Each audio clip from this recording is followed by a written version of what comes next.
Oslo children hospital काली स्थान चौक बेगूसराय ने एक नवजात की चिकित्सा में सफलता हासिल की जो चमत्कार से काम नहीं है। इस उपलब्धि के बाबत हॉस्पिटल के निदेशक डॉक्टर कृष्ण कुमार ने बताया है कि उनके अस्पताल में मरणासन अवस्था में पहुंच चुके एक दिन 6 के नवजात को लाया गया। नवजात की सांसें ऊपर चल रही थी और पूरा शरीर अकड़ा हुआ था। परिजनों से मिली जानकारी है कि नवजात को पटना के कई प्रतिष्ठित हॉस्पिटल से रेफर किया जा चुका है। प्रथम दृष्टया मुझे भी मरीज के बचने की उम्मीद नहीं दिख रही थी, लेकिन परिजनों के अनुरोध पर चिकित्सा शुरू की और मुझे अपार खुशी है कि अब नवजात खतरे से बाहर है। डॉक्टर कृष्ण कुमार ने बताया है कि नवजात पीलिया रोग से ग्रसित है और जब मेरे हॉस्पिटल में लाया गया तो उसका पीलिया का बिलीरुबिन लेवल 43.6 था, लेकिन मुझे इस बात की खुशी है कि मेरे और अस्पताल के सहकर्मियों के प्रयास से नवजात को नई जिंदगी मिल गई। डॉक्टर कृष्ण कुमार ने बताया कि इस तरीके की चिकित्सा को बाल चिकित्सा के सर्वोच्च पुस्तकों में रेयर माना गया है। इस बाबत नवजात की मां बिष्णुपुर अहोक घाट निवासी नेहा प्रवीण ने बताया है कि नवजात का जन्म सदर अस्पताल खगड़िया में हुआ।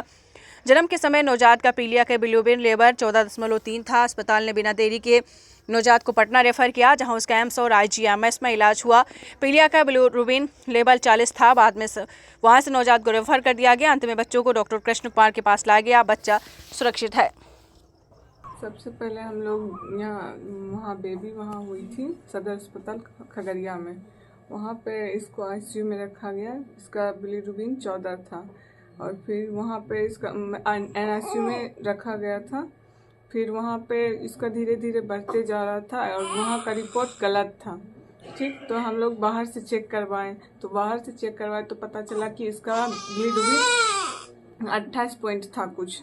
तो वहाँ फिर डॉक्टर बोला रेफर कर दिया हम लोग को पटना।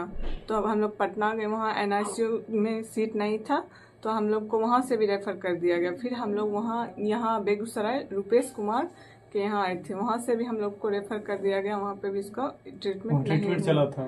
तो ट्रीटमेंट चला था, लेकिन फिर हम लोग को वहाँ से भी रेफर कर दिया गया था। फिर यहाँ कृष्ण कुमार के डॉक्टर के यहाँ, तो फिर यहाँ पे मेरे बाबू का ट्रीटमेंट हुआ। तो अभी इसके इन्फेक्शन और बिलीरुबिन में सुधार है। क्या एक बेबी आती है, बेबी ऑफ नेहा परवीन आहो घाट 30 तारीख को आती है।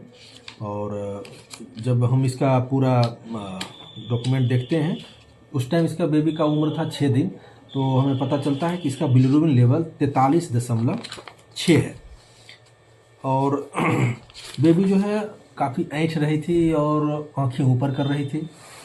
तो मैं देखते ही कहा कि ये तो बेबी जो है जो जॉन्डिस की वजह से जो कर्निकटेरस है वो डेवलप कर गया है इसको। तो बेबी बहुत ही खतरे में है।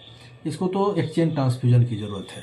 एक्सचेंज ट्रांसफ्यूजन का मतलब होता है बेबी का पूरा ब्लड निकाल करके या तो माँ के ब्लड से उसको एक्सचेंज करें या O नेगेटिव ब्लड से एक्सचेंज करें। तो यहाँ थोड़ा सा मुश्किल है और यहाँ मुश्किल इसलिए भी है कि ये रिस्की भी है। बच्चा इस दरमियान जो है मतलब एक्सपायर होने की भी चांस होते हैं। तो हम लोगों ने भी इसको रेफ़र करते हैं पटना। ये मेनली जो है मेडिकल कॉलेज या एम्स का ये प्रोसीजर है। लेकिन जब इससे पता किए तो ये बताए कि हम तो पटना से भी आए हैं, पटना एम्स से भी आए हैं, IGMS भी गए, लेकिन कोई इसको नहीं गछा है। उसके बाद बेगूसराय में भी आए, 1-2 डॉक्टर से हमें कंसल्ट भी किए और वहाँ का जब हमने रिपोर्टिंग करा तो वही 43.6 आया। तो फिर इसको मैंने समझा है कि देखो ये बेबी तो जो बुक में लिखा है उसका तो ट्रीटमेंट तो यही है जो मैं यहाँ पे अभी नहीं कर पाऊँगा। तो फिर ये हार मान गई कि नहीं, आपको जो करना है जैसे भी बचाना आप ही को बचाइए, बचे या ना बचे ये मेरा समस्या है, आप इलाज कीजिए। ये ठीक है, तो आप लिख के दे दो और क्या कहते हैं जो भी होगा रिजल्ट आपको मान्य होगा। तो मैं अपना स्किल लगाया। जिसका एक सेकेंड ट्रीटमेंट ये होता है कि IVIG देते हैं, इम्यूनोग्लोबुलिन देते हैं जो कि लगभग 20,000 रुपये की अभी आती है। तो उसको मैंने 2 ग्राम पर केजी के अनुसार इसको मैंने दिया। और फोटोथेरेपी जो है डबल सरफेस ने 4 सरफेस इसको फोटोथेरेपी दिया। अभी बच्चा जो है उसका कर्निकटेरस भी नॉर्मल हो गया। 3-4 दिन लगा, 5 दिन लगा इसको। और बच्चा जो है लगभग ये डिस्चार्ज हुआ, लगभग 3 तारीख को ये डिस्चार्ज होता है, 4 तारीख को।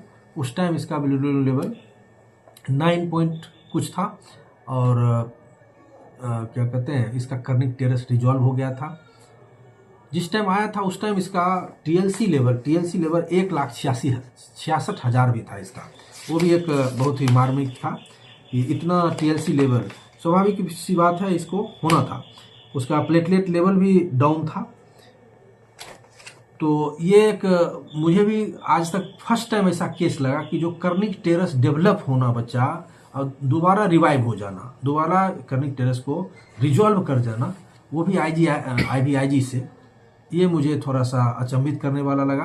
क्योंकि जितना भी नेल्सन की बुक है, जितना भी जो भी है, पीडिया की जो बाइबल है, उसमें ये मेंशन है कि कर्निक टेरस डेवलप होने के बाद दोबारा ये ठीक नहीं होता है, वो परमानेंट चीज़ें हैं, रिजॉल्व नहीं होती है।